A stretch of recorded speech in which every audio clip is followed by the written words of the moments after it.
प्राप्त करेंगे आज की क्लास में। रिकॉर्डिंग स्टार्ट है। आप लोग जो भी प्रश्न हो क्लास के लास्ट में पूछेंगे। बात करते हैं सूर्य ताप या सूर्य ताप और इसके वितरण को प्रभावित करने वाले कारण या कारक। ठीक है, सबसे पहली बात तो हम करते हैं कि इंसुलेशन होता क्या है, सूर्य ताप किसे कहते हैं। अभी हमने पढ़ा था सौरमंडल के बारे में और उससे रिलेटेड जो भी सौरमंडल में ग्रह पाए जाते हैं, ग्रहों के बारे में 8 ग्रह है और उनका मुखिया कौन है, सूर्य है। सूर्य से जो रोशनी प्राप्त होती है या सूर्य से जो ऊर्जा प्राप्त होती है, उसी से सभी ग्रहों पर प्रकाश या ऊर्जा, उन्हीं से मतलब रोशनी, इन सारी चीजों की प्राप्ति होती है। ग्रहों का अपना कोई भी प्रकाश नहीं है, वो बिल्कुल काले हैं या वहाँ पर मतलब प्रकाश नहीं पाया जाता। जब तक सूरज की रोशनी नहीं मिलेगी ग्रहों पर तो हमें ऊर्जा प्राप्त नहीं होगी। तो सूर्य क्या है, एक आग का धड़कता हुआ गोला है या तारा है। ठीक है ना, इसमें क्या होता है, नाभिकीय विखंडन होता है। ठीक है ना, विखंडन भी होता है, संलयन भी होता है। और संलयन और विखंडन की प्रक्रिया से क्या होता है, एनर्जी निकलती है और उस एनर्जी को पृथ्वी भी प्राप्त करती है, बुध भी प्राप्त करता है और अन्य जो ग्रह हैं जैसे बृहस्पति है, शनि है, मंगल है, शुक्र है, सभी ग्रह उसी ऊर्जा से प्राप्त होते हैं और उसी से प्रकाशित होते हैं। तो पृथ्वी इस उष्मा का मात्र 2 अरबवां भाग प्राप्त करती है। कितना, अगर 2 अरब ऊर्जा है उसमें से मतलब कोई एक पार्टिकल मतलब 1 मिनट में कोई ऊर्जा प्राप्त हो रही है सूरज से, रोशनी निकल रही है या प्रकाश निकल रहा है, ऊर्जा निकल रही है, उसका 2 अरबवां भाग ही प्राप्त होता है कहाँ पर, पृथ्वी पर। तो सूर्य से निकलने वाली जो ऊर्जा है जो पृथ्वी की ओर आती है वो किसके तरफ द्वारा आती है, विकिरण के द्वारा आती है। ठीक है ना, किसके द्वारा आती है, विकिरण के द्वारा आती है और उसको बोलते हैं सौर्य विकिरण। क्या बोलते हैं उसको हम, सौर्य विकिरण। ये 2 तरीके का होता है, एक ये शॉर्ट वेव्स में होता है और दूसरा किसमें होता है, लॉन्ग वेव्स में होता है।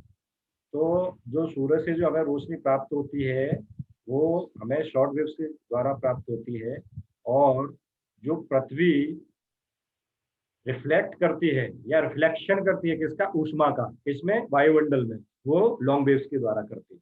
ठीक है ना, तो ये प्रश्न भी कभी कभी पूछ लिया जाता है कि सूरज से जो पृथ्वी पर रोशनी प्राप्त होती है या हमें सूरज से जो ऊर्जा प्राप्त होती है वो किस माध्यम से प्राप्त होती है। तो हम बताएंगे सौर्य विकिरण के माध्यम से हमें प्राप्त होती है। और वो विकिरण कौन सा होता है, शॉर्ट वेव्स के माध्यम से, मतलब लघु तरंगों के माध्यम से हमें सूर्य की ऊर्जा प्राप्त होती है।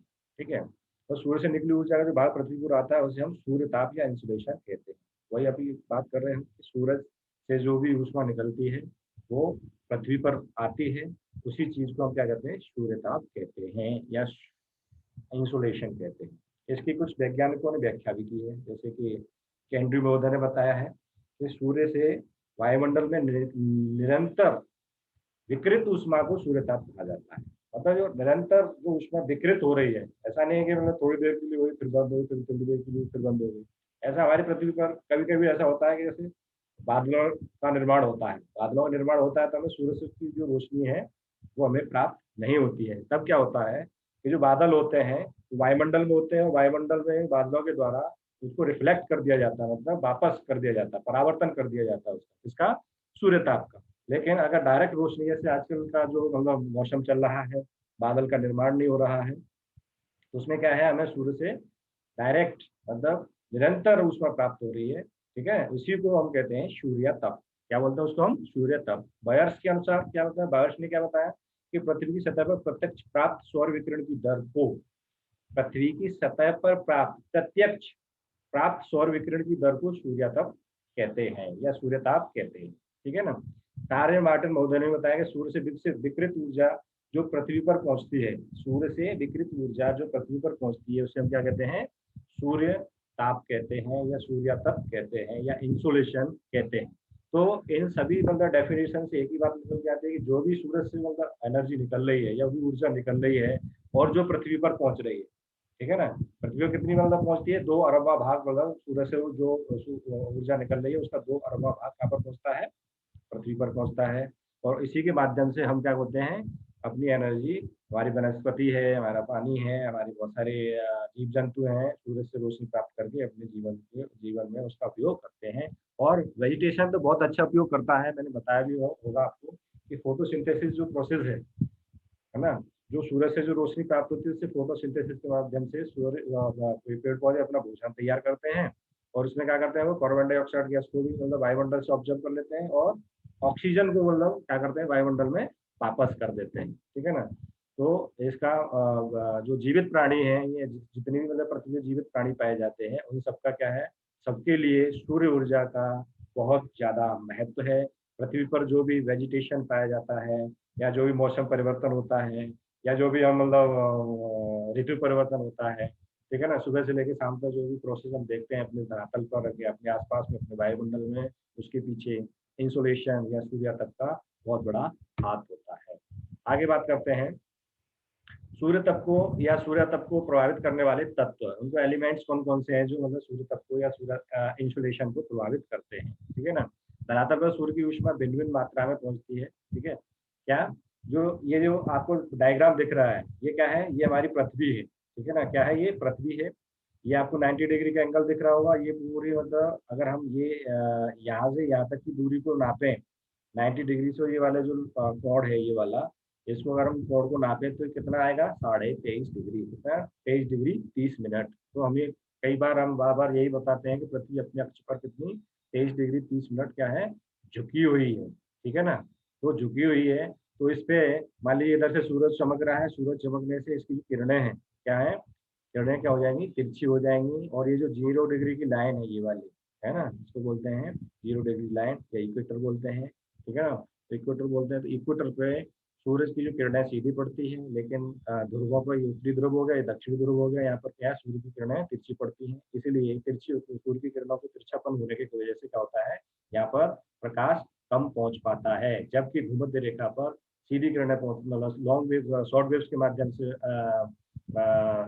ऊर्जा प्राप्त होती है। तो इसका मतलब क्या है कि ये जो पार्ट है पृथ्वी का, ये वाला जो पार्ट है, ये सबसे ज्यादा क्या करता है, रोशनी प्राप्त करता है, ऊर्जा प्राप्त करता है, सबसे ज्यादा गर्मी यहीं पर होती है, सबसे ज्यादा तापमान में वृद्धि यहीं पर होती है, सबसे ज्यादा तापांतर भी यहीं पर पाया जाता है। बात करते हैं एलिमेंट्स की। सबसे पहला हमने बताया किरणों का तिरछापन, ये यहाँ पर नीचे देख लीजिए लैटिट्यूड लिखे हुए और इंसुलेशन इन परसेंट लिखा हुआ है। ये 0 डिग्री मतलब इक्वेटर, इक्वेटर पर 100% मतलब क्या मिलता है अपने को, इंसुलेशन मिलता है, ठीक है ना। 0 डिग्री पर क्या मिलता है अपने को, इंसुलेशन 100% मिलता है। फिर उसके बाद में 10 डिग्री पर 99% हो जाता है, 20 डिग्री पर 95% हो जाता है। मतलब जैसे जैसे हम क्या बोलते हैं लैटिट्यूड को चेंज कर रहे हैं, जैसे जैसे हम लैटिट्यूड चेंज कर रहे हैं, मान लीजिए 0 डिग्री का है, 0 डिग्री से ऊपर की तरफ बढ़ते जा रहे हैं, वैसे वैसे क्या होता जा रहा है, तापांतर या इंसुलेशन, इंसुलेशन क्या होता जा रहा है, कम होता जा रहा है, ठीक है ना। ये 90 डिग्री हो गया, 90 डिग्री पे कितना है 42%, ठीक है ना। 0 डिग्री पे तो 100% है, और 90 डिग्री पर क्या है 42%, 50 डिग्री पे 68% है, ठीक है ना। तो हम क्या कर रहे हैं, मतलब जैसे जैसे हम मतलब इसी प्रकार से अगर हम साउथ में भी जाएंगे, जैसे 0 डिग्री की जो लाइन है इससे नीचे जैसे चलते जाएंगे, वैसे वैसे क्या हो जाएगा, इंसुलेशन की जो मतलब परसेंटेज है वो क्या होता जाएगा, कम होता जाएगा, ठीक है ना। तो थोड़ा सा इसको हम पढ़ लेते हैं कि सूर्य की किरणें जब किसी स्थान पर तिरछी पड़ती है तो वे अधिक क्षेत्र में फैल जाती है, ठीक है ना। कोई भी तिरछी पड़ेगी मतलब किरणें तो क्या हो जाती है, अधिक क्षेत्र में फैल जाती है, इसलिए वहां पर क्या होता है, सूर्य तप की तीव्रता कम हो जाती है, मतलब इंसुलेशन की तीव्रता है वो क्या हो जाती है, कम हो जाती है, ठीक है ना। शाम को ऐसा ही होता है, जब हमारे यहाँ मतलब शाम होती है ना, शाम को मतलब क्या होता है, टेम्परेचर कम हो जाता है, सूरज की किरणें तिरछी हो जाती हैं, तिरछी होने की वजह से हमें क्या होता है कि उसका जो वो है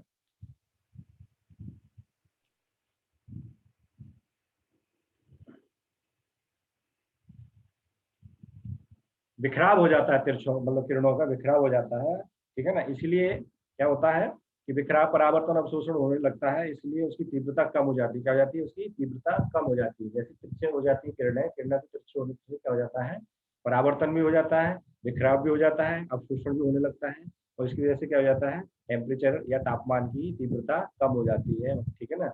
जबकि इसके विपरीत दोपहर के समय क्या होता है, जब सूर्य की किरणें पृथ्वी पर बिल्कुल सीधे पड़ती हैं तो अधिक अधिक संकेंद्रित हो जाती है, इसलिए सूर्य ताप की तीव्रता बढ़ जाती है, ठीक है ना। क्या हो जाती है, सूर्य ताप की तीव्रता बढ़ जाती है, साथ ही यह भी अपेक्षा कम दूरी तय करने के कारण इनकी अधिक बिखराव या परावर्तन और अवशोषण नहीं हो पाता है। क्या होता कि जो सूरज से हमें रोशनी प्राप्त हो रही है वो किसके माध्यम से हो रही है, शॉर्ट वेव्स के माध्यम से।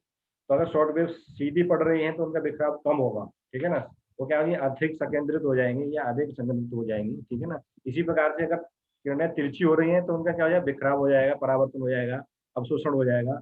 इसलिए वहां पे क्या होगा, टेम्परेचर कम प्राप्त होगा या तापमान कम प्राप्त होगा या ऊर्जा कम प्राप्त होगी, ठीक है ना। इसी प्रकार से जब सीधी किरणें पड़ रही है तो वहां पर क्या होगा, ज्यादा तापमान प्राप्त होगा या ज्यादा ऊर्जा प्राप्त होगी, ठीक है। दूसरा कारण है पृथ्वी की दूरी। पहला कारण क्या था, किरणों का तिरछापन। तो सूरज की जितनी किरणें तिरछी ज्यादा होगी वहां पर ऊर्जा कम प्राप्त होगी, और जहाँ सीधी मतलब किरणें होगी वहां पर क्या होगा, ऊर्जा ज्यादा मात्रा में प्राप्त होगी। दूसरा कारण है पृथ्वी की दूरी। पृथ्वी की दूरी क्या है, पृथ्वी की दूरी के बारे में बात करेंगे हम कि पृथ्वी, रवीना तुम्हारा बार बार माइक ऑन हो जाता है, इसको इतना ऐसा मत करो, बार बार ऑन मत करो, है ना।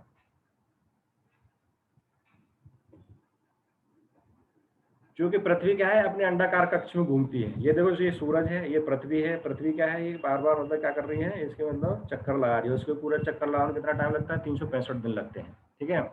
तो जब अंडाकार कक्ष में सूर्य की परिक्रमा करती है, इसलिए सूर्य से उसकी दूरी में परिवर्तन होता रहता है, ठीक है ना। ये देख लीजिए यहाँ पर, ये जो जनवरी में 3 जनवरी का जो टाइम होता है, 3 जनवरी का, है ना, 3 जनवरी को क्या होता है कि सूर्य पृथ्वी के निकट, मतलब या पृथ्वी सूर्य के निकट चली जाती है। इस स्थिति को हम बोलते हैं पेरीहिलियन, और इसकी जो दूरी होती है वो होती है 147.1 मिलियन किलोमीटर, ठीक है ना। और फिर क्या होता है कि जुलाई जो समय होता है, 4 जुलाई का जो समय होता है, 4 जुलाई को क्या होती है, पृथ्वी सूर्य से अधिक दूरी पर होती है, ठीक है। मतलब दूरी पर, ज्यादा दूरी पर होगी तो क्या होगा, कम ऊर्जा प्राप्त होगी, और कम दूरी पर होगी तो ज्यादा ऊर्जा प्राप्त होगी, ठीक है ना। तो पृथ्वी की जो दूरी है सूर्य से, उसका भी इंसुलेशन पर इफेक्ट पड़ता है, ठीक है। ये जो स्थिति है 4 जुलाई की, इसको हम बोलते हैं एपीहीलियन। और जो 3 जनवरी की जो स्थिति है उसको हम क्या बोलते हैं, पेरीहीलियन, ठीक है ना। पेरीहीलियन के समय पर क्या होता है, पृथ्वी सूर्य के नजदीक होती है, और एपीहीलियन के समय पर क्या होता है, पृथ्वी सूर्य के दूर होती है, ठीक है ना, सबसे अधिक दूरी पर होती है। बात करते हैं वायुमंडल का प्रभाव। देखो कल ही हमने पढ़ा था वायुमंडल, है ना, ये हमने कल भी ये सीनरी लगाई थी या फोटो लगाया था। तो उसमें क्या होता है कि वायुमंडल में अनेकों परतें पाई जाती है, ठीक है ना। कल कितनी परतें बताई थी हमने, क्षोभ मंडल बताया था हमने, स्ट्रेटोस्फियर बताया था, है ना, आयन मंडल बताया था हमने, एक्सोस्फियर बताया था हमने, ताप मंडल बताया था हमने। अलग अलग दूरी पर, अलग अलग ऊंचाई पर अलग अलग लेयर्स पाई जाती हैं, ठीक है ना। फिर उसके बाद हमने ये भी बताया था कि उसमें जलवाष्प भी पाया जाता है, वायुमंडल में क्या पाया जाता है, जलवाष्प पाया जाता है, आर्द्रता पाई जाती है। फिर उसके बाद हमने बताया था उसमें धूल कण भी पाए जाते हैं। क्या पाए जाते हैं, धूल कण भी पाए जाते हैं, ठीक है ना। तो जो आर्द्रता होती है, जितनी अधिक आर्द्रता होगी उतना ही मतलब वो क्या करेगी, जो सूर्य से प्राप्त होने वाली ऊर्जा है या उससे जो भी विकिरण हो रहा है, उस विकिरण को क्या कर लेगी, ऑब्जर्व कर लेगी या अवशोषण कर लेगी, ठीक है ना। उसको अवशोषित कर लेगी, किसको, विकिरण को, ठीक है ना। जितना ज्यादा होगा, जितना कम होगा उतना विकिरण मतलब अवशोषण कम होगा। और जितनी ज्यादा मतलब वाष्प आर्द्रता या वाष्प जलवाष्प की मात्रा वायुमंडल में ज्यादा होगी, उतना ही क्या बोलते हैं, उसका अवशोषण ज्यादा होगा, है, कम होने पे कम और ज्यादा होने पर ज्यादा, ठीक है ना। इसलिए हमने क्या बताया, आर्द्र प्रदेशों की अपेक्षा शुष्क प्रदेशों को अधिक सूर्यताप की प्राप्ति होती है, ठीक है ना। आर्द्र प्रदेश कौन से होते हैं, वेटलैंड, मतलब यहाँ पे बरसात ज्यादा होती है, ठीक है ना। बरसात जहाँ पर ज्यादा होती है वहाँ पे क्या बोलते हैं, सूर्य ताप क्या होता है, कम प्राप्त होता है। और यहाँ पर शुष्क प्रदेश होते हैं, ठीक है ना, शुष्क प्रदेश ड्राई, वहाँ पर क्या होता है, सूर्य ताप की प्राप्ति ज्यादा होती है। क्या होता है कि जो हमारा आर्द्रता जो होती है या जलवाष्प के जो कण होते हैं वो क्या करते हैं, आने वाली जो रोशनी है सूरज से, उसको क्या कर देते हैं, रिफ्लेक्ट कर देते हैं। क्या कर देते हैं, रिफ्लेक्ट कर देते हैं, या उसको क्या करते हैं, एब्जॉर्ब कर लेते हैं, मतलब अवशोषण कर लेते हैं। बात करते हैं सौर विकिरण की अवधि। मतलब ये ड्यूरेशन बता रहा है कि कितने ड्यूरेशन तक सौर विकिरण होगा।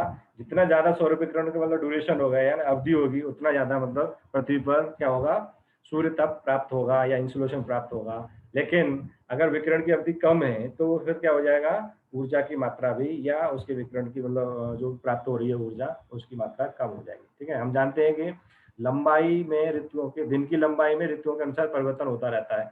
ये हमने आपको भी बताया है कि जैसे जैसे सूर्य परिक्रमा लगाता जाता है, वैसे सूर्य की परिक्रमा पृथ्वी लगाती है, वैसे वैसे क्या होता है, दिन में उसके ड्यूरेशन में मतलब वृद्धि होती रहती है और कमी होती रहती है। अभी क्या हो गया है, अभी जो मतलब सीजन चल रहा है 23 सितंबर के बाद में दिन छोटा होने लग गया है, रातें बड़ी होने लग गई हैं। जब दिन छोटा है तो यहाँ पर क्या होगा कि जो मतलब सूर्य से जो प्राप्त होने वाली जो ऊष्मा है या सूर्य तप है वो क्या होगा, कम प्राप्त होगा, क्योंकि रातें लंबी हैं, दिन छोटे हैं। इसके विपरीत जब ग्रीष्म ऋतु का समय आता है, ग्रीष्म ऋतु में क्या होता है, दिन बड़े होते हैं, है ना, और रातें छोटी होती हैं। जब दिन बड़े होते हैं तो उसमें क्या होता है, सूर्य ताप ज्यादा प्राप्त होता है, और शीत ऋतु में सूर्य ताप कम प्राप्त होता है, ठीक है ना। तो जो ड्यूरेशन है उसका भी मतलब प्रभाव पड़ता है।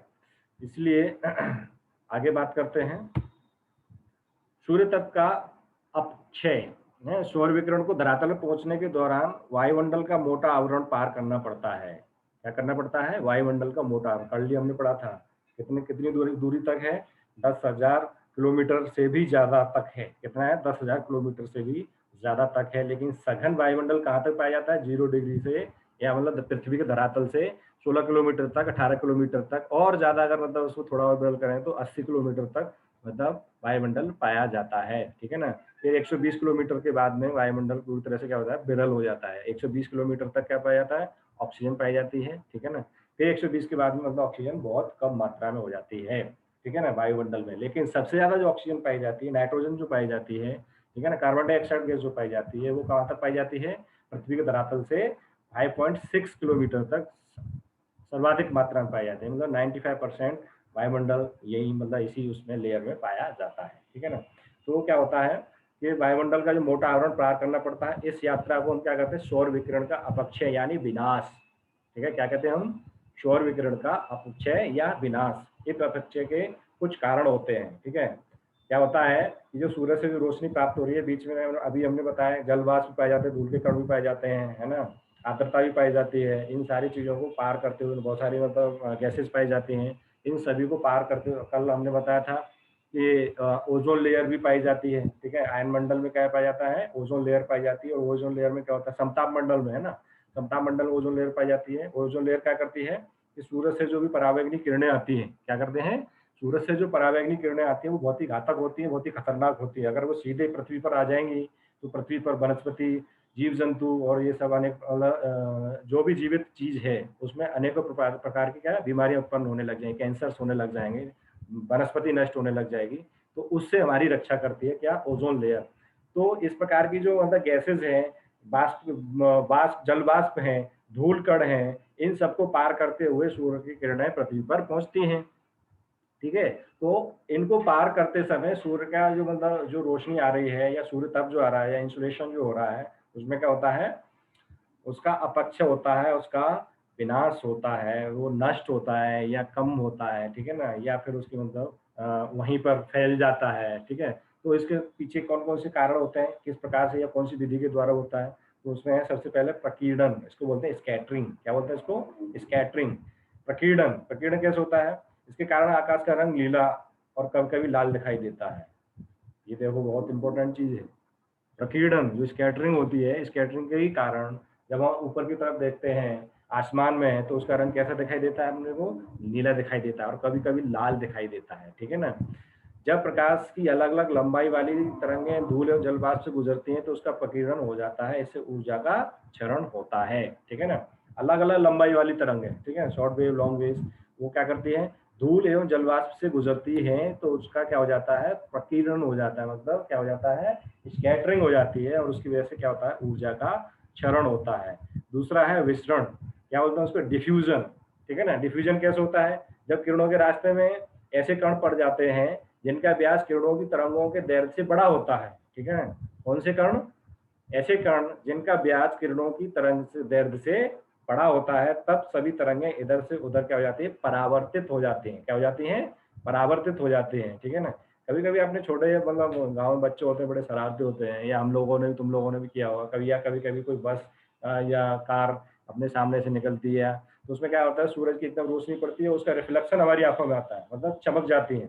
शीशे से भी ऐसा करते हैं कुछ लोग, एक दो मूवी में भी बताया कि मतलब शीशा किसी के हाथ में है, उसका रिफ्लेक्शन मतलब सूर्य की रोशनी शीशे पे पड़ रही है, उसका रिफ्लेक्शन तिरछा जा रहा है, तो वो क्या हो रहा है, उसका डिफ्यूजन हो रहा है, या मतलब परावर्तन हो रहा है, ठीक है ना। तो परावर्तित हो जाती है, इस प्रक्रिया को क्या बोलते हैं हम, प्रकाश का विसरण कहते हैं। शांत प्रकाश विसरण ही की ही देन है। ये सांद्र क्या है, इसके प्रकाश विसरण का ही देन है, ठीक है ना। अगली बात करते हैं अवशोषण। अवशोषण क्या होता है? अभी हमने बताया ऑक्सीजन, कार्बन डाई गैस है ना, ओजोन गैस जो परावैंगनिक किरणों का अवशोषण करती है, ठीक है। और क्या करती है, वायुमंडल में पाई जाती है। वायुमंडल व्याप्त जल वाष्प है ना, सूर्य ताप का सबसे बड़ा अवशोषक है। अभी हमने बात की कि जो वायुमंडल में आर्द्रता पाई जाती है, जो जल वाष्प पाया जाता है, वो क्या है, सूर्य की किरणों का सबसे बड़ा क्या है, अवशोषक है। यानी मतलब वो बहुत सारी मतलब ऊर्जा को क्या अवशोषित कर लेता है। परावर्तन, रिफ्लेक्शन, ठीक है ना। रिफ्लेक्शन क्या होता है, प्रकाश की किरणों में कुछ भाग का धरातल से परावर्तन हो जाता है। परावर्तन की मात्रा धरातल के चिकनेपन पर निर्भर करती है। इस पर निर्भर करती है, चिकनेपन पर निर्भर करती है। जो धरातल जितना चिकना होगा, परावर्तन उतना ही अधिक होगा। पूर्ण मेघाच्छादित धरातल पर सूर्य के प्रकाश में कमी का मूल कारण परावर्तन होता है, ना कि अवशोषण, ठीक है ना। पूर्ण मेघाच्छादित धरातल पर पूर्ण मेघाच्छादित धरातल पर सूर्य के प्रकाश में कमी का मूल कारण क्या होता है, परावर्तन होता है। मान लीजिए बादल हो गए, मेघाच्छादन, मेघ का मतलब बादल ही होता है। बादल हो गए, बादल जब हो जाते हैं तो अभी भी बादल हो रखे हैं, अगर आप देखो बाहर निकल के तो थोड़े थोड़े बादल हो रखे हैं, तो सूर्य की रोशनी कम हो गई है। तो रोशनी कम होने का मुख्य कारण क्या है, वो जो बादल हो गए वहां से मतलब सूर्य की रोशनी रोशनी क्या हो रही है, रिफ्लेक्ट हो रही है। मतलब क्या हो रही है, वहां पर वहां तक रोशनी आ रही है, लेकिन क्या है, उसके बाद में वो रिफ्लेक्ट हो रही है, इसलिए पूरी रोशनी मतलब पृथ्वी पर प्राप्त नहीं हो रही है ना। तो इसको बोलते हैं हम रिफ्लेक्शन। बात करते हैं अगला कारण क्या, लैटिट्यूड। लैटिट्यूड मतलब अक्षांश, कि पृथ्वी की उभरी हुई गोलाई के कारण उस पर सभी जगह एक सी सूर्य किरणें नहीं पड़ती हैं। ये देखो, आप देख सकते हो डायग्राम दे रखा है, ये 0 डिग्री भूमध्य रेखा है, 23.5 डिग्री कर्क रेखा है, 65.5 डिग्री आर्कटिक व्रत है, 90 डिग्री का उत्तरी ध्रुव है। इसी प्रकार से नीचे बात करें तो 23.5 डिग्री मकर रेखा है, 66.5 डिग्री पर क्या है, अंटार्कटिक व्रत है, और 90 डिग्री दक्षिण ध्रुव है। अगर इधर बात करें हम, ये टेम्परेचर दे रखा है ना, यहाँ पर कितना है, +26 डिग्री सेंटीग्रेड। फिर थोड़ा नीचे आते हैं 22 डिग्री सेंटीग्रेड, और फिर पूरा नीचे चले जाते हैं तो -33 डिग्री। इसी प्रकार से यहाँ पर -7 डिग्री है, ऊपर -23 डिग्री सेंटीग्रेड टेम्परेचर है। तो क्या है कि जैसे जैसे लैटिट्यूड चेंज हो रहे हैं, मतलब अक्षांश पर हम मतलब अभी हम कई बार बता चुके हैं आपको कि 0 डिग्री की लाइन से अगर हम ध्रुवों की ओर तरफ जाते हैं, या 0 मतलब भूमध्य रेखा से ध्रुवों की ओर बढ़ते हैं, या ध्रुवों की ओर बढ़ने पर तापमान में क्या आती है, कमी आती है। देखो ये 26 डिग्री, फिर 24, फिर -7, फिर 23। इसी प्रकार से इधर भी है 26 डिग्री, 22 डिग्री, और फिर -33 डिग्री, है ना। तो क्या है, जो इस तापमान की कमी की सबसे बड़ी वजह क्या है, सूरज से जो प्राप्त हो रही हमें विकिरण है या ऊर्जा है, वो जो 0 डिग्री की लाइन है, यहाँ पर सीधी किरणें पड़ती हैं, और यहाँ पर अगर हम बात करें तो यहाँ पर तिरछी किरणें पड़ती हैं, और तिरछी किरणें होने की वजह से यहाँ पर क्या होता है, उतनी ऊर्जा प्राप्त नहीं हो पाती इस क्षेत्र को, इस वाले क्षेत्र को और इस वाले क्षेत्र को। इसलिए यहाँ पर क्या होता है, तापमान कम होता है, या यहाँ पर क्या होता है, ऊर्जा कम प्राप्त होती है। बात करते हैं पृथ्वी के तापमान की, या अर्थ टेम्परेचर। सीधी किरणें पड़ रही हैं, देखो यहाँ पर देख लीजिए, ये जो है क्या कर रहा है, इस चित्र में विषुवतीय यानी इक्वेटर रेखा पर सूर्य की सीधी किरणें पड़ रही हैं। इक्वेटर कहाँ पर है, ये रहा, है ना। और ध्रुवों पर तिरछी, है ना, ध्रुवों के पास अपेक्षाकृत अधिक क्षेत्र में किरणें फैल जाती हैं। साथ ही विषुवत रेखा पर क्या होता है, सूर्य किरणें वायुमंडल का कम भाग और ध्रुवों पर अपेक्षा अधिक भाग तय करना पड़ता है। देखो दोनों चीजें हो रही हैं, एक तो यहाँ पे तिरछी भी हो रही है, और इनकी जो सूरज की जो किरणें हैं उनको क्या है, दूरी भी ज्यादा तय करनी पड़ रही है, ठीक है ना। तो जब ज्यादा दूरी तय करनी पड़ रही है तो वायुमंडल में ऑब्वियसली जल वाष्प है, धूल कण है, ये सारी चीजें हैं, तो वो क्या कर रहे हैं, उसको ऑब्जर्व कर रहे हैं। इसलिए ध्रुवीय प्रदेशों में या उच्च अक्षांश वाले प्रदेशों में क्या होता है, तापक्रम कम मिलता है, जितना विषुवतरेखी प्रदेशों में पाया जाता है। बात करते हैं ऊंचाई की। देखो ऊंचाई, कल हमने बताया था, ऊंचाई बढ़ने के साथ में क्या होता है, टेम्परेचर भी कम होता है कि बढ़ता है, बढ़ता है, सॉरी कम होता है।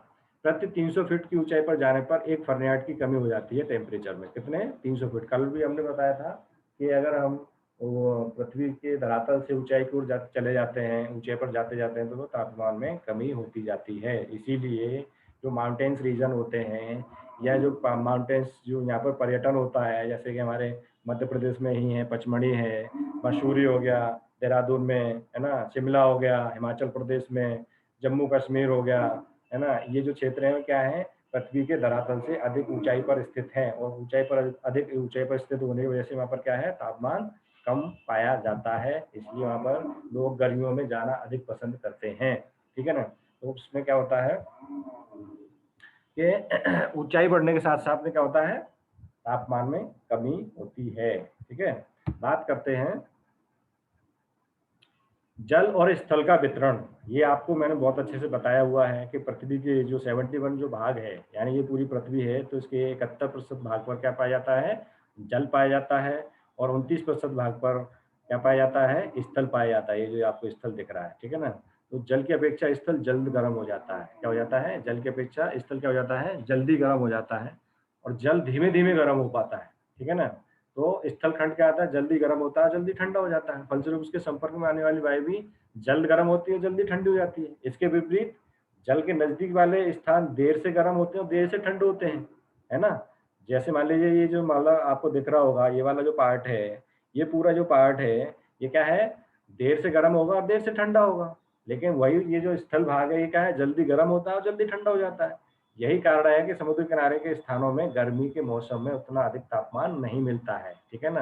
गर्मी के मौसम में भी उतना अधिक तापमान नहीं मिलता है। उन्हीं अक्षांशों पर देश के भीतरी भागों में क्या होता है, क्या होता है, भीतरी भागों में टेम्परेचर ज्यादा मिलता है। ठीक है ना। तो दूसरे शब्दों में बोल सकते हैं हम कि समुद्र के नजदीक वाले भागों में तापमान कम रहता है। ठीक है ना। या फिर हम ये कह सकते हैं कि जो पृथ्वी से मतलब समुद्र किनारों से ज्यादा दूर वाले क्षेत्र, यहाँ पर टेम्परेचर क्या हो जाएगा, ज्यादा पाया जाएगा, यहाँ पर टेम्परेचर कम पाया जाएगा। ठीक है ना। तो जहाँ यहाँ पर जो किनारे वाले जो क्षेत्र हैं, जो तटीय मैदान है, वहाँ पर क्या है, सम तापमान पाया जाता है। और जो क्या बोलते हैं लैंड लॉक कंट्रीज हैं या स्थल हैं या समुद्र तट से दूरी पर स्थित है, वहां पर क्या है, टेम्परेचर ज्यादा पाया जाता है। बात करते हैं बहने वाले पवन। पवन का मतलब यहाँ पर हवाएं। ठीक है ना। हवाएं क्या करती हैं, ये जो आपको पूरा चार्ट दिख रहा होगा, है ना, अलग अलग प्रकार के अलग अलग जगह पर ये तो ध्रुवीय जेट प्रवाह दिख रहा है आपको, ध्रुवीय पूर्वी पवनें दिख रही हैं आपको, पछुआ पवनें दिख रही है ना, उत्तरी पूर्वी व्यापारिक पवन दिख रही होगी आपको, है ना। पछुआ पवन यहाँ पर भी आ गया, ये दोनों पछुआ पवन मतलब एक ही वो है ना। अंतर उष्ण कटिबंधीय विसरण क्षेत्र आ गया, दक्षिणी पूर्वी व्यापारिक पवन आ गई, है ना। तो क्या है, जो पवन चल रही है ना, उसको क्या बोलते हैं, विंड विंड बोलते हैं। विंड जो चल रही है वो क्या करती है कि अगर गर्म प्रदेश से आ रही है ना, क्या कर रही है, अगर रेगिस्तान वाले पार्ट से आ रही है चलकर, तो वो क्या टेम्परेचर बढ़ा देगी। और अगर ध्रुवीय क्षेत्र से चलकर आ रही है, ध्रुवीय क्षेत्र में क्या होता है, टेम्परेचर कम होता है, तो वो क्या करेगी, तापमान को घटा देगी। ठीक है ना। बात करते हैं जलधाराएं। जलधाराएं क्या करती हैं, समुद्र में गर्म जलधाराएं भूमध्य रेखा विषुवत रेखा से ध्रुवों की ओर, और ठंडी जलधाराएं क्या करती हैं, भूमध्य रेखा से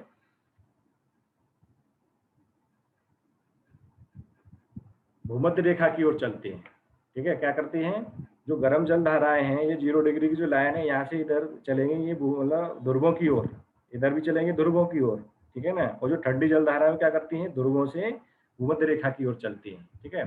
तो गर्म धाराओं के संपर्क में आने वाले स्थानों का तापमान अधिक, और ठंडी धाराओं के संपर्क में आने वाले स्थानों का तापमान कम होता है। ठीक है। अब मान लीजिए कि कोई गर्म जल धारा यहाँ से चल रही है, ये जो आपको देख रही है वो उत्तरी विषुवतीय भाग, और ये गल्फ स्ट्रीम है। क्या बोलते हैं इसको, गल्फ स्ट्रीम है। गल्फ स्ट्रीम क्या है, गर्म जल धारा है। जो रेड दिख रही है आपको, ये गर्म जल धारा है, और जो ब्लू दिख रही है ये क्या है, ठंडी जल धारा है। जैसे ये लेब्राडोर की जो धारा है ये ब्लू है, कैलिफोर्निया की जो धारा है ये ब्लू है। ठीक है ना। इसी प्रकार से ये वाली जो धारा है, ये पश्चिमी वायु अपवाह बोलते हैं इसको, ये भी मतलब क्या है, ठंडी है। पश्चिमी ऑस्ट्रेलिया वाली जो है ये भी ठंडी है। तो जो ठंडे प्रदेशों से आ रही है वो क्या करेगी, तापमान को कम कर देगी। और जो गर्म प्रदेश से आ रही है, मतलब ये गल्फ गल्फ स्ट्रीम वाली जो धारा है, इस वाले मतलब क्षेत्र का तापमान क्या कर देगी, ये बढ़ा देगी। ठीक है ना। ये देखो उदाहरण भी दिया हुआ, गल्फ स्ट्रीम के प्रभाव से उत्तरी पश्चिमी यूरोप का तापमान उन्हीं अक्षांशों में स्थित पूर्वी यूरोप या पश्चिमी एशिया से अधिक बढ़ जाता है। ठीक है ना। ये यूरोप वाला क्षेत्र है, ये गल्फ स्ट्रीम ये यहाँ तक पहुंच गई, यहाँ का टेम्परेचर बढ़ जाता है, पश्चिमी यूरोप का टेम्परेचर बढ़ जाता है, जबकि पूर्वी यूरोप का कैसा रहता है, सामान्य रहता है या कम रहता है। ये हो गया आज का लेक्चर। अब आपको कुछ पूछना हो तो आप पूछ सकते हैं।